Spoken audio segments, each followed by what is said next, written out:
dana yang dihadapi oleh peniaga-peniaga kecil, individu perseorangan, perusahaan kecil dan sederhana PKS, institusi pengajian tinggi IPT tempatan, politeknik dan sekolah-sekolah menengah terpilih untuk memfailkan pendaftaran harta intelek mereka. Pemilik-pemilik harta intelek ini akan menanggung kerugian sekiranya tidak dapat melindungi hak mereka setelah mengeluarkan kos perbelanjaan yang tinggi untuk menghasilkan harta intelek seperti paten, cap dagangan, reka bentuk perindustrian, karya-karya berhak cipta dan petunjuk geografi. Pada masa yang sama, kerugian juga akan ditanggung oleh kerajaan sekiranya terdapat harta intelek hasil penyelidikan yang dibiayai oleh geran-geran kerajaan, tidak dapat dikomersialkan, ditiru atau disalahguna oleh pihak-pihak yang tidak bertanggungjawab. Hak-hak harta intelek tersebut tidak dapat mempertahankan kerana tidak didaftarkan di Perbadanan Harta Intelek Malaysia ataupun MYPO yang merupakan agensi di bawah KPDNKK. Oleh itu, kepentingan melindungi hak harta intelek melalui pendaftaran ini perlu diberi keutamaan oleh pemilik harta intelek, khususnya peniaga-peniaga kecil, PKS, IPT, politeknik dan sekolah-sekolah menengah terpilih bagi memastikan harta intelek mereka dilindungi serta mendapat dikomersialkan untuk menjana pendapatan. Semasa perbahasan, Yang Berhormat telah mencadangkan supaya kerajaan mewujudkan satu dana pembiayaan pendaftaran harta intelek dengan menggunakan 30% cukai bersih yang dibayar oleh MYPO kepada kumpulan wang disatukan persekutuan. Kementerian berterima kasih dan akan mengkaji kebolehkelaksanaan cadangan tersebut dengan melihat kepada pelbagai aspek serta fungsi MYPO seperti yang diperuntukkan dalam Akta Perbadanan Harta Intelek Malaysia 2002 melibatkan kerjasama dengan kementerian-kementerian yang berkaitan dan mendapat kelulusan Kementerian Keuangan. Isu yang kedua, Tuan Yang di-Pertua, iaitu Kedai Rakyat Satu Malaysia. Seterusnya saya ingin menjawab isu yang dibangkitkan oleh Yang Berhormat Sekijang, Yang Berhormat Parit dan Yang Berhormat Ulu Rajang mengenai Kedai Rakyat Satu Malaysia atau lebih dikenali sebagai KRIM. Yang Berhormat Sekijang dalam ucapannya telah mencadangkan supaya diadakan satu kad diskaun untuk golongan berpendapatan rendah membeli barang keperluan di KRIM. Kementerian mengambil maklum dan akan mengkaji cadangan tersebut. Menyentuh isu kekurangan stok produk KRIM yang dibangkitkan oleh Yang Berhormat Parit, Kementerian berterima kasih di atas keprihatinan Yang Berhormat akan kepentingan KRIM kepada masyarakat dan akan memastikan bekalan produk Satu Malaysia di KRIM sentiasa mencukupi. Yang Berhormat Ulu Rajang pula membangkitkan isu penjualan produk Satu Malaysia Kedai Rakyat atau produk 1 MKR di kedai-kedai runcit yang melebihi harga jualan di KRIM. Untuk makluman ahli Yang Berhormat, produk 1 MKR bukan sahaja dijual di kedai KRIM, malah ia juga boleh didapati di mana-mana premis perniagaan seperti kedai runcit, minimarket dan sebagainya. Dalam hal ini, pihak yang ingin mendapatkan bekalan barangan 1 MKR perlulah membelinya di Kedai Rakyat Satu Malaysia serta membawa produk yang dibeli tersebut ke kedai mereka sendiri. Oleh yang demikian, terdapat kos pengangkutan yang perlu ditanggung oleh pihak penjual bergantung kepada jarak antara kedai mereka dengan Kedai Rakyat Satu Malaysia. Selain daripada kaedah tersebut, terdapat juga sebilangan kedai di kawasan pedalaman yang menjual produk Menteri, satu MKR. Ya, sila. Pasal Kedai Satu Malaysia. Ya, Farid. Jadi, terima kasih Speaker kepada Menteri. Sementara rakyat masih percaya dan yakin kepada kedai KRIM, kerajaan kena bertindak untuk menentukan supaya barangan-barangan di kedai itu mencukupi. Sebab bila rakyat tak percaya tu, mereka tak nak beli lagi kat kedai krim. Jadi ini merugikan sebab dasar kita untuk bantu rakyat, terutama waktu harga barang naik. Jadi kali itu saya minta sangat-sangat.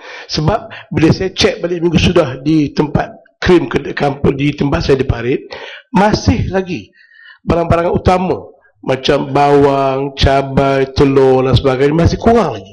Jadi saya harap kementerian dapat mengambil tindakan yang segera dan tegas untuk mengatasi perkara itu. Terima kasih.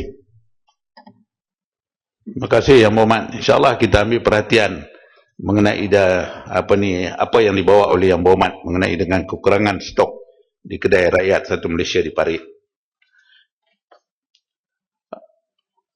Yang Berhormat Ulu Rejang pula membangkitkan isu penjualan produk Satu Malaysia kedai rakyat ataupun produk 1 MKR di kedai-kedai rincik yang melebihi harga jualan di krim. Untuk makluman Yang Berhormat, produk ini bukanlah saja dijual di krim. Saya belum dah jawab dah tadi. Dan selain daripada itu, kaedah tersebut terdapat juga sebilangan kedai di kawasan pendalaman menjual produk 1 MKR di bawah program Mobile Cream, di mana kos pengangkutan ditanggung oleh kerajaan demi kepentingan rakyat, memandangkan kos pengangkutan yang terlalu tinggi bagi kedai-kedai ini. Harga produk 1 MKR sepatutnya sama dengan harga jualan di kedai rakyat Satu Malaysia. Oleh yang demikian, sekiranya Yang Berhormat mempunyai maklumat yang lebih lanjut mengenai kedai yang dimaksudkan, diharapkan Yang Berhormat boleh memanjangkan kepada kementerian saya untuk semakan dan tindakan susulan. Yang Berhormat juga turut menyentuh isu penjualan baja bersubsidi di sekitar Kapit dan juga Ulu Rajang. Perkara ini adalah di luar bidang kuasa kementerian ini, walau bagaimanapun KPDNKK bersedia memberi kerjasama sekiranya diperlukan oleh kementerian yang berkenaan dalam sebarang operasi bersepadu yang ingin dilaksanakan. Dan isu yang ketiga, Datuk Yang Di-Pertua, ialah isu persaingan di bawah Akta Persaingan 2010. Izinkan saya jelaskan mengenai isu monopoli atau kedudukan dominan sesuatu perusahaan dalam pasaran yang dibangkitkan oleh Yang Berhormat Kuala Nerus, Yang Berhormat Kota Raja dan Yang Berhormat Simpang Renggam. Untuk maklumat ahli-ahli Yang Berhormat, kerajaan telah memperkenalkan Akta Persaingan 2010 untuk menggalakkan persaingan, menggalakkan inovasi dan meningkatkan produktiviti mengikut akta yang dikawal selia oleh Suruhanjaya Persaingan Malaysia atau MYCC. Adalah tidak menjadi pelanggaran jika sesebuah perusahaan menjadi monopoli atau mencapai status dominan dalam sesebuah pasaran barangan atau perkhidmatan. Namun, ia menjadi satu pelanggaran Akta Persaingan 2010 sekiranya berlaku penyalahgunaan kedudukan dominan dalam pasaran oleh perusahaan terbabit. Antara contoh penyalahgunaan kedudukan dominan ialah membataskan atau cuba mengawal pengeluaran, pelaburan atau pembangunan teknikal. 2. Enggan untuk membekalkan sesuatu barang atau perkhidmatan kepada sesuatu perusahaan. Atau ketiganya ialah berkelakuan seakan pemangsa terhadap pesaing. Akta ini adalah berbeza daripada akta-akta di Amerika Syarikat, di mana undang-undang antitrust tidak menggalakkan syarikat-syarikat monopoli daripada menjadi besar dan akhirnya mengawal pasaran. Menyentuh isu monopoli perbekalan bahan binaan seperti simen yang dibangkitkan oleh Yang Berhormat Kota Raja, secara dasarnya MYCC tidak berperanan mengawal atau memantau kenaikan harga kerana kenaikan harga bukanlah satu amalan anti persaingan jika dilakukan oleh seseorang peniaga sahaja. Namun jika kenaikan harga tersebut berpunca daripada pakatan melalui perjanjian-perjanjian, penetapan harga oleh mana-mana persatuan atau mana-mana kumpulan penjual ataupun perusahaan pembekal atau pengeluar, barulah ianya menjadi isu persaingan di bawah Akta Persaingan 2010. Berdasarkan kepada penelitian terhadap isu yang dibangkitkan ini, didapati terdapat 9 syarikat pembuat simen yang terlibat dalam industri simen di seluruh Malaysia.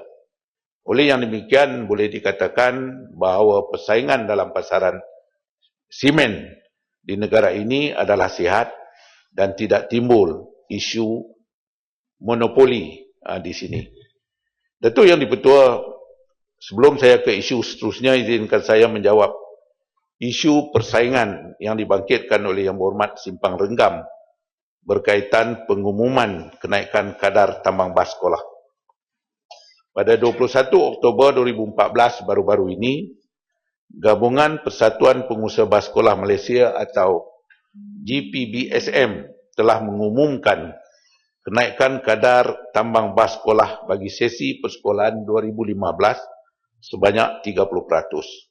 Ini berpunca dari suatu pakatan ahli-ahli JPBSM, dan pakatan ini boleh dikategorikan sebagai satu kartel. Tindakan ahli-ahli JPBSM adalah bertentangan dengan Seksyen 4(2)(a) Akta Persaingan 2010, di mana pengusaha-pengusaha bas sekolah tidak boleh berpakat untuk menetapkan kadar tambang bas sekolah mereka kerana ini adalah bersifat anti persaingan. Untuk makluman Yang Berhormat, MYCC telah mengadakan satu perjumpaan dengan JPBSM pada 24 Oktober 2014, dan susulan pertemuan tersebut, JPBSM pada 25 Oktober 2014 telah menarik balik keputusan untuk menaikkan kadar tambang bas sekolah sebanyak 30%. Mereka akur dengan ketetapan undang-undang dan memutuskan supaya penentuan harga tambang bas sekolah diserahkan kepada pengusaha bas dan ibu bapa untuk berbincang dan menentukan tambang masing-masing. MYCC telah berjaya menghalang penetapan harga bas sekolah secara kolektif, dan MYCC akan terus memantau isu ini. Jika didapati mana-mana pengusaha bas sekolah berkaitan meneruskan kartel ini dengan menetapkan harga secara kolektif, tindakan tegas akan diambil dengan serta-merta, seperti yang berlaku kepada 26 pengeluar ais dan 24 ahli Persatuan Bakery dan Manisan Sibu sebelum ini. Datuk Yang di-Pertua, isu yang keempat ialah usaha menangani aktiviti goris dan menang. Isu seterusnya ialah mengenai aktiviti goris dan menang yang dibangkitkan oleh Yang Berhormat Rasah. Penipuan goris dan menang merupakan satu bentuk tawaran hadiah atau voucher percuma kepada orang ramai dengan hanya menggoris atau membuka sekeping kad, dan kegiatan ini tertumpu di kawasan terbuka seperti tempat letak kereta, pasar raya, bank-bank, pusat perhentian bas dan sebagainya. Mereka yang telah memenangi hadiah dikendaki membayar sejumlah wang, sedangkan barang yang dimenangi tiada, atau bayaran tersebut tidak setimpal dengan barang yang diterima. Tindakan yang telah diambil oleh kementerian ini terhadap sindiket goris dan menang dan juga skim cepat kaya ialah seperti berikut. Pertama, membatalkan lesen syarikat jualan langsung yang menjalankan aktiviti goris dan menang, dan skim cepat kaya di bawah Akta Jualan Langsung dan skim anti-pyramid 1993. Dari tahun 2005 sehingga Oktober 2014, sebanyak 33 syarikat jualan langsung telah dibatalkan lesen kerana terbabit dengan aktiviti berkenaan. Dan kedua, mengambil tindakan undang-undang dan pendakwaan di mahkamah ke atas syarikat dan individu yang menjalankan aktiviti penipuan guris dan menang dan penyelewengan jualan langsung termasuk skim cepat kaya di bawah AGL SAP 1993. Dan dari tahun 2005 hingga Oktober 2014, sebanyak 596 kes telah dihasilkan dengan nilai rampasan berjumlah 15.46 juta. Dan daripada jumlah tersebut, sebanyak 168 kes telah dikompaun dan didenda di mahkamah melibatkan nilai 1.85 juta. Yang ketiganya, kita menubuhkan sebuah jawatan kuasa khas bersama bagi menangani jenayah kola putih yang dianggotai oleh agensi penguatkuasaan di Malaysia seperti Suruhanjaya Syarikat Malaysia SSM, Bahagian Penguatkuasaan KPDNKK, Polis Diraja Malaysia PDRM, Bank Negara Malaysia BNM, dan Suruhanjaya Security Malaysia SC, dan Lembaga Hasil Dalam Negeri, dan juga Suruhanjaya Koperasi Malaysia, Suruhanjaya Komunikasi dan Multimedia Malaysia, dan Suruhanjaya Pencegah Rasuah SPRM. Dan jawatan kuasa ini bertujuan bagi memudahkan jalinan kerjasama antara agensi penguatkuasaan dalam aspek pemantauan, risikan dan juga serbuan, siasatan dan pendakwaan, di samping memberi kesedaran awam dalam usaha menangani jenayah kola putih termasuklah penipuan guris dan menang dan juga skim cepat kaya. Tuan Menteri, saya Datuk Yang Ketua. Ya, soal penguatkuasaan ini dan jawatan kuasa menangani kola putih. Ini soal antara toke dan toke. Toke dan toke. Jadi ada satu komplain yang saya dapati di Ladatu minggu yang lepas, ada Tawau, soal beras nasional ini. Beras nasional ini dikautim antara toke sama toke. Supplier dia terus jual kepada toke-toke ladang. Jadi istimewaan kepada orang-orang kampung, beras nasional ini murah. Itu yang betul.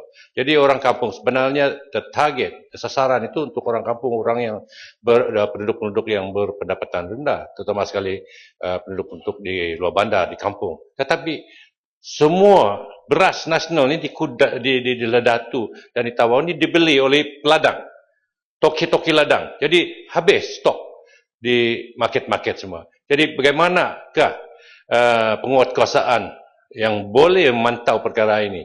Kerana ini saya rasa dianggap sebagai crime, white collar crime. I don't know whether dengan izin, I don't know whether that's the right istilah. Coba Menteri boleh penjelasan sikit. Isu yang muat bangkit itu akan saya penjelaskan selepas daripada saya menjelaskan perbahasan awal yang dibuat oleh ahli-ahli yang berhormat.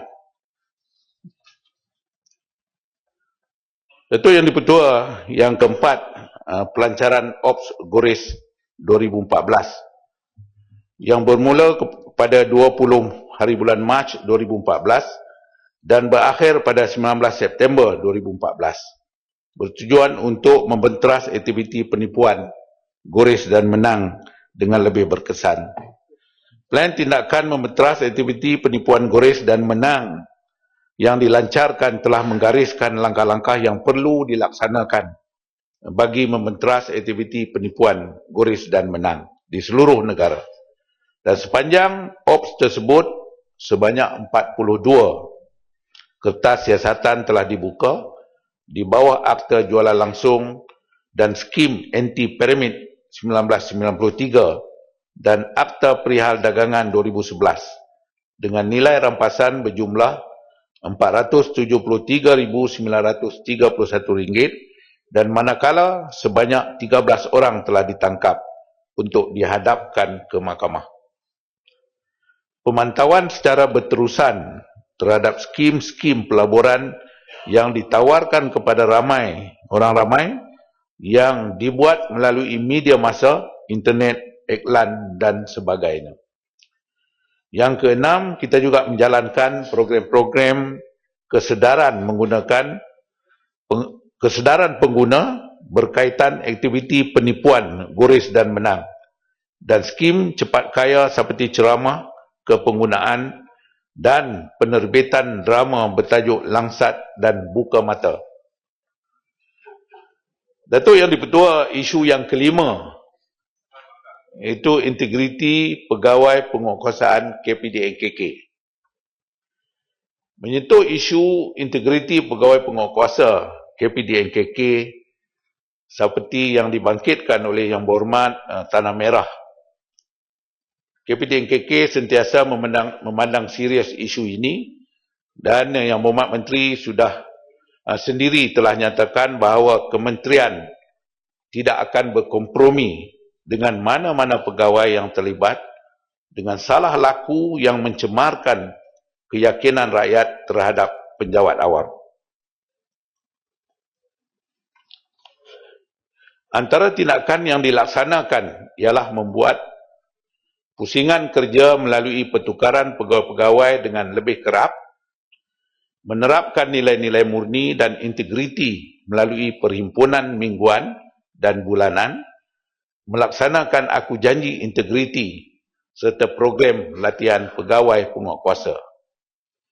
Dalam tempoh 2012-2014, seramai 6 orang pegawai penguatkuasa telah diambil tindakan buang kerja oleh kementerian, di mana 5 daripadanya ialah atas sabitan kesalahan pertuduhan rasuah di mahkamah, manakala seorang lagi melalui tindakan tata tertib kementerian dengan rujukan Suruhanjaya Pencegah Rasuah Malaysia, iaitu SPRM. Datuk Yang di-Pertua, seringkali kita mendengar apabila seseorang bercakap mengenai dengan penguatkuasa, mereka dikaitkan dengan perkara-perkara yang kurang baik.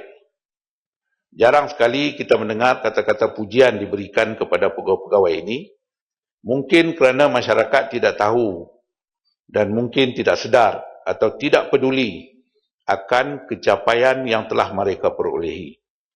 Oleh yang demikian, saya mengambil kesempatan ini untuk menceritakan serba sedikit mengenai kecemerlangan para penguatkuasa KPDNKK dalam menangani gejala rasuah. Untuk makluman ahli-ahli yang berhormat, dari tahun 2010 hingga 2014, terdapat lebih daripada 20 orang pegawai penguatkuasa kementerian ini telah menerima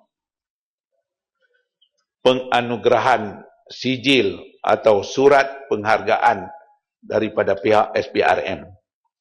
Penghargaan ini diterima atas sumbangan dan juga usaha mereka yang cemerlang dalam membantu SPRM menjalankan operasi di samping turut menolak suapan lumayan yang ditawarkan oleh penjenayah yang menjalankan kegiatan penyelewengan disil bersubsidi dan sebagainya.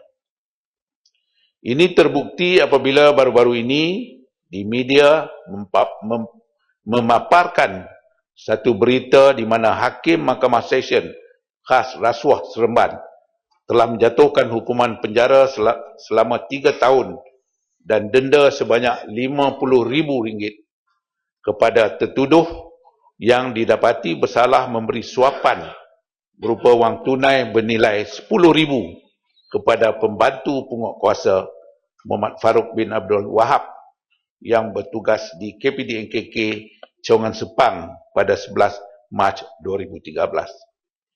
Itu hanyalah satu daripada banyak lagi kisah-kisah kecemerlangan pegawai-pegawai penguatkuasa kementerian ini yang perlu diketahui umum dengan membekalkan kejayaan dan penganugerahan ini. Saya yakin bahawa majoriti penguatkuasa KPDNK adalah komited dalam melaksanakan tugas dan tanggungjawab mereka. Datuk Yang di-Pertua, isu yang keenam ialah mengenai dengan langkah menangani isu kos sara hidup. Isu yang ini adalah mengenai inisiatif-inisiatif yang telah diambil oleh kementerian bagi menangani isu kenaikan kos sara hidup rakyat yang dibangkitkan oleh Yang Berhormat Rasah, Yang Berhormat Simpang Renggam dan Yang Berhormat Tanjung Piai. Kerajaan sedar bahawa senario semasa ekonomi dan politik global telah memberikan impak yang besar kepada struktur sosioekonomi rakyat, khususnya apabila menyentuh isu kos sara hidup. Lebih-lebih lagi apabila kerajaan secara berterusan mengambil langkah-langkah yang proaktif untuk membantu golongan bersasar, iaitu golongan yang berpendapatan rendah dan sederhana apabila mereka dibelenggu dengan isu kenaikan harga barangan. Sehubungan itu, pelbagai program telah dilaksanakan oleh KPD-NKK bagi membolehkan rakyat mendapatkan bekalan barangan tertentu pada harga yang lebih rendah dari pasaran. Keadaan ini sudah tentu akan dapat sedikit sebanyak menangani beban kos sara hidup yang meningkat, terutamanya bagi golongan bersasar ini. Inisiatif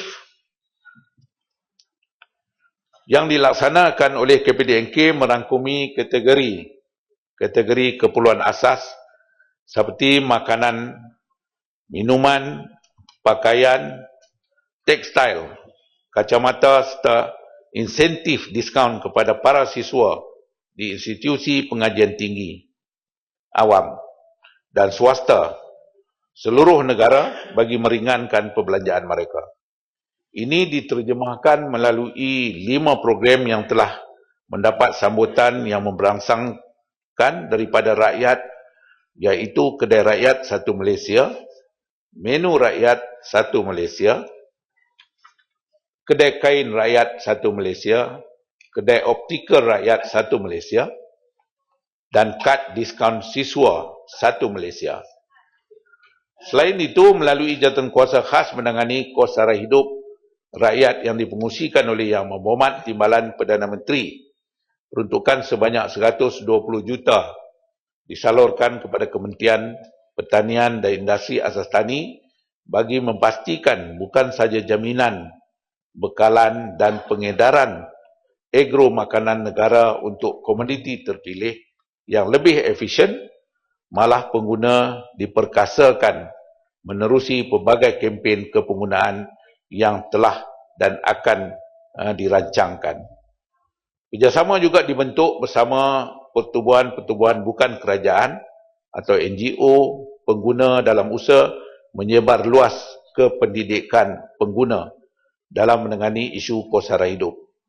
Sebanyak 20 NGO telah bekerjasama di dalam pelaksanaan program ini yang melibatkan peruntukan berjumlah 3.5 juta.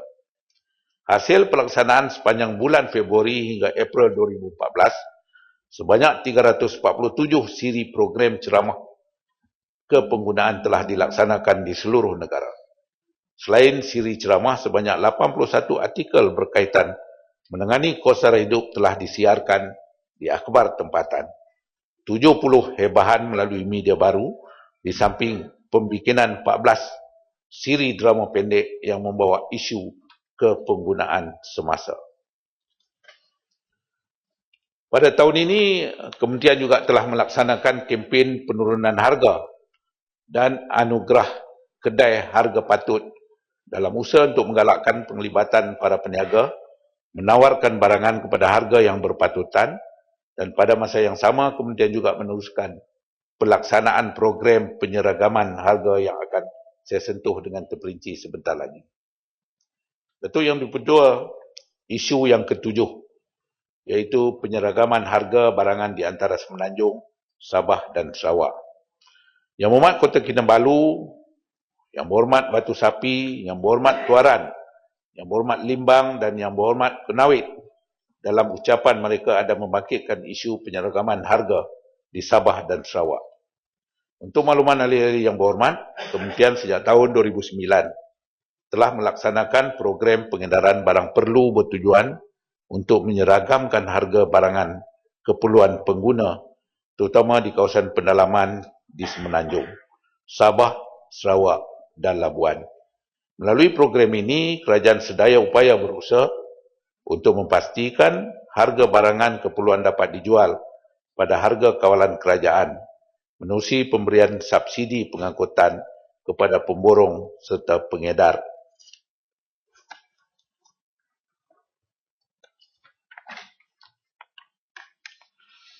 Untuk membawa barang-barang ini daripada pekan kecil terdekat ke kawasan-kawasan kampung dan pedalaman. Walau bagaimanapun, pelaksanaan program ini terhad kepada pengangkutan untuk 7 barangan asas pengguna, iaitu minyak masak, tepung gandum, gula, beras, grade ST15, gas memasak LPG, minyak diesel dan RON 95. Oleh yang demikian, harga barangan lain seperti kereta, Proton Saga dan surat khabar seperti yang disebut oleh Yang Berhormat Kota Kinabalu adalah tidak termasuk dalam program ini.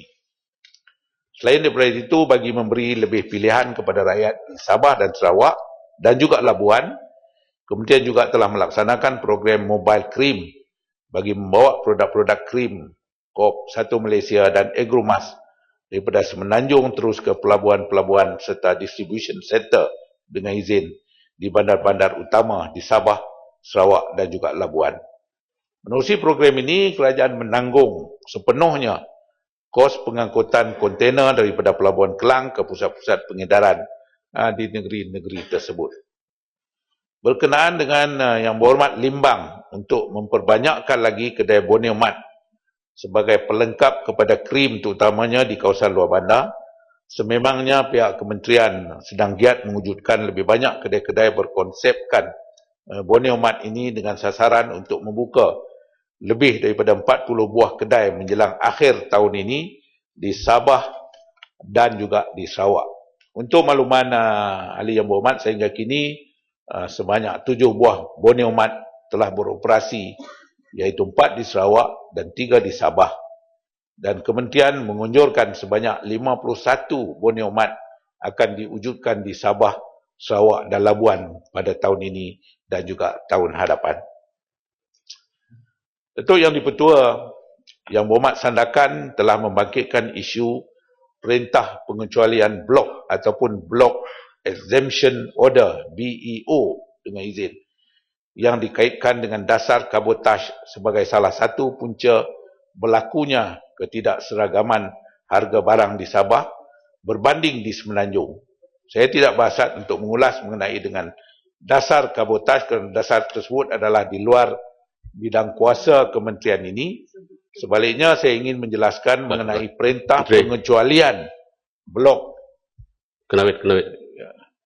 Jadi balik kepada perekaman harga barang keperluan di luar bandar.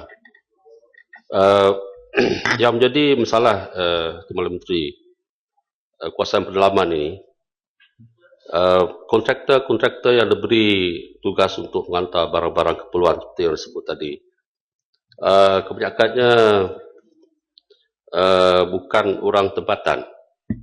Mereka saya diketahui tidak tahu dengan mendalam keadaan yang sebenarnya di kuasa pendalaman. Dan kedua, saya melihat untukan yang diberi untuk pelarasan untuk kos transport ini adalah sangat besar. Dan saya ingin tanya kepada Menteri, adakah Kementerian membuat kajian sama ada apa yang telah dilakukan oleh kerajaan ini benar-benar sampai kepada sasaran? Sebab kalau kita membuat calculation, kos subsidi pengangkutan ini sangat besar. Dan saya khawatir sebab saya juga selalu pergi ke pusat pendalaman dan tidak pernah pun melihat mereka yang sepatutnya mengangkut barang ini. Dan kalau kita bandingkan pada mata harga barang pun tidak seperti yang dikenakan oleh kerajaan, masih tinggi. Jadi saya fikir saya ada membuat cadangan. Dulu masa sidang dulu pun saya telah mengikutkan perkara ini. Kalau kerajaan benar-benar ingin menolong rakyat yang miskin di luar bandar, daripada kos subsidi pengangkutan ini kalau kita kira dengan pukul rata, lebih baik kita beri sekali wang ini kepada keluarga-keluarga yang tinggal di kawasan pedalaman. Sebab saya ambil contoh, Tuan Menteri, satu kawasan Raskom dulu di kawasan saya di Gemah, di mana lebih kurang 30 buah rumah panjang diletakkan dalam satu kawasan sebabkan masalah komunis dulu. Mereka sampai sekarang pun belum ada jalan raya. Jadi mungkin tidak kurang dari 300 isi keluarga di sana, families. Saya membuat kira-kiraan kos pengangkutan subsidi pengangkutan tiap bulan tidak kurang daripada, ataupun 1 tahun tidak kurang daripada 2 juta. Dan kalau 2 juta ini dibagikan oleh 300 keluarga di sana, tidak kurang daripada 500 satu bulan sekeluarga. Ya, Kenawit. Dan barang ini tak sampai kepada mereka. Ini sampai kepada kontraktor yang mengangkut barang ini. Ya. Dan harga di sana pun tidak ada turun, masih tinggi lagi. Minta penjelasan. Ya. Terima kasih Yang Hormat Kenawit. InsyaAllah apa ni saya akan jelaskan soalan ini selepas ini. Ya. Terima kasih Datuk Yang Di-Pertua mengenai dengan pengejualan blok yang saya sebutkan tadi. Satu perintah persaingan pengejualan blok bagi perjanjian perkongsian vessel dan perjanjian perbincangan sukarela berkenaan perkhidmatan pelayaran tetap 2014 telah dikeluarkan oleh MYCC di bawah Seksyen 8 Akta Persaingan 2010 dan telah mula berkuasa pada 7 Julai 2014. Tempoh BEO ini telah diberi untuk tempoh selama 3 tahun dan ianya bukanlah sambungan seperti yang dinyatakan oleh Yang Berhormat Sandakan. BEO ini adalah susulan daripada permohonan pengecualian blok yang telah dibuat oleh Malaysia Ship Owners Association iaitu MASA dan Shipping Association of Malaysia SAM dan Federation of Malaysian Port Operation Council FMPOC yang telah difailkan kepada MYCC pada tahun 2011 lagi. Dan MYCC telah membuat keputusan untuk memberi BEO ini setelah kajian dan rundingan dijalankan pada industri dan mendapati permohonan tersebut memenuhi syarat-syarat yang dinyatakan di bawah Seksyen 5 Akta Persaingan 2010. BEO ini hanya digunapakai oleh perkhidmatan pengangkutan yang disediakan oleh pengendali-pengendali pelayaran tetap bagi pengangkutan laut dan tidak termasuk apa-apa pengangkutan barangan pedalaman yang merupakan sebahagian daripada pengangkutan terus. Tiada unsur penetapan harga atau tarif dalam beberapa bentuk yang dibenarkan dalam perkhidmatan-perkhidmatan yang dikecualikan. BEO ini juga tidak mengecualikan atau memberi imuniti bagi sebarang penyalahgunaan kedudukan dominan di bawah Seksyen 10 Akta Persaingan 2010. Secara asasnya, BEO ini memberi suatu pengecualian blok kepada perjanjian perkongsian vessel dan perjanjian perbincangan sukarela daripada larangan di bawah Seksyen 4 Akta Persaingan 2010. Dan pengecualian ini hanya diberikan kepada perkhidmatan perkapalan liner yang melibatkan pengangkutan di laut dan tidak termasuk apa-apa pengangkutan.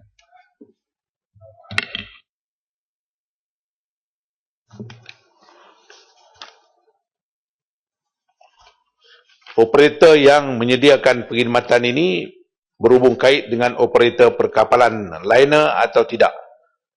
Sebagai contoh, perjanjian antara operator-operator perkapalan untuk menetapkan frekuensi dan juga jadual pelayaran. Perjanjian sebegini dikecualikan memandangkan ia membawa faedah dan kecekapan kepada para pengguna. Datuk Yang Di-Pertua, isu yang ke-8 ialah persediaan KPDNK menjelang pelaksanaan cukai barangan dan perkhidmatan. Izinkan saya untuk menjawab isu yang dibangkitkan oleh Yang Berhormat Seremban, Yang Berhormat Sekijang, Yang Berhormat Lipis, Yang Berhormat Bagan Serai, Yang Berhormat Selayang, Yang Berhormat Limbang, Yang Berhormat Kulim, Bandar Baru, Yang Berhormat Tanjung Piai dan Yang Berhormat Sik mengenai persediaan KPDNK dalam menghadapi pelaksanaan cukai barang dan perkhidmatan atau GST. Untuk makluman ahli-ahli yang berhormat, kementerian telah dan sedang mengambil tindakan persediaan bagi memastikan peniaga tidak mengambil kesempatan untuk memanipulasikan harga dengan alasan GST.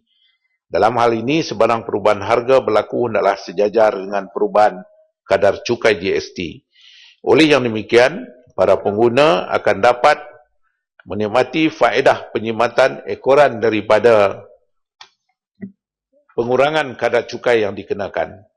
Langkah-langkah yang telah dan sedang diambil oleh kementerian sebagai persediaan menghadapi GST meliputi aspek perundangan penguasaan, pengurusan maklumat harga, program advokasi dan call center seperti yang berikut. Pertama, penguasaan Akta Kawalan Harga dan Anti Pencatutan 2011 yang sedia ada. Akta ini telah dipinda bagi memantapkan penguasaan dan Akta Kawalan Harga dan Anti Pencatutan pindaan 2014 telah dikuatkuasa pada 1 September 2014. Satu peraturan berkaitan mekanisme sikit lagi, ada 2 page lagi. Ya, sila. Untuk menentukan keuntungan tinggi yang tidak menasabah telah digubal untuk melengkapi akta ini. Peraturan-peraturan kawalan harga dan anti pencatutan mekanisme untuk menentukan keuntungan tinggi yang tidak menasabah, iaitu cukai barang dan perkhidmatan ini sedang dalam fasa akhir pengubalan. Yang kedua, kita menubuhkan unit anti pencatutan di bahagian penguatkuasa kementerian untuk mengambil tindakan penguatkuasaan bagi menangani isu-isu pencatutan oleh peniaga yang tidak bertanggungjawab. Apabila GST dilaksanakan di samping 1,800 pegawai penguatkuasa yang sedia ada, dan kerajaan pusat telah meluluskan pertambahan jawatan sebanyak 472 per jawatan pada bulan Julai 2014 kepada kementerian untuk memastikan penguatkuasaan yang lebih berkesan. Dalam persediaan menghadapi kemungkinan peniaga yang cuba mengambil kesempatan menaikkan harga dengan alasan GST, KPDNK akan mengadakan operasi pemeriksaan dan pemantauan secara besar-besaran di seluruh negara menjelang pelaksanaan GST. Sekiranya perlu seperti mana yang dicadangkan oleh Yang Berhormat Tanah Merah, KPDNK akan menubuhkan satu pasukan petugas khas dengan melibatkan kerjasama daripada agensi-agensi lain serta pihak berkuasa tempatan untuk bertindak secara bersepadu bagi menangani situasi tersebut. Selain itu, kementerian juga akan menggerakkan skuad pengguna yang keahliannya lebih daripada 200,000 orang bersama-sama sukarelawan NGO di seluruh negara untuk turut sama memainkan peranan membantu kementerian menjalankan pemantauan ke atas peniaga. Dan ketiga, kita juga mewujudkan satu sistem pengurusan data di kementerian bagi memantau pergerakan harga sebelum, semasa dan selepas pelaksanaan GST. Penggalan data harga ini akan membantu kerajaan mengenal pasti trend harga barangan dan perkhidmatan dalam pasaran dan sebagai rujukan asas kadar penentuan keuntungan yang menasabah. Dan fasa pertama kutipan harga telah pun bermula pada 25 Ogos yang lalu dengan penglibatan 1,300 orang pegawai pemantau harga, iaitu PPH. Pemantauan harga dibuat di 222 kawasan parlimen, melibatkan 5,000 barangan dan perkhidmatan di premis-premis peniaga kecil dan sederhana serta 10,000 barangan di pasaraya.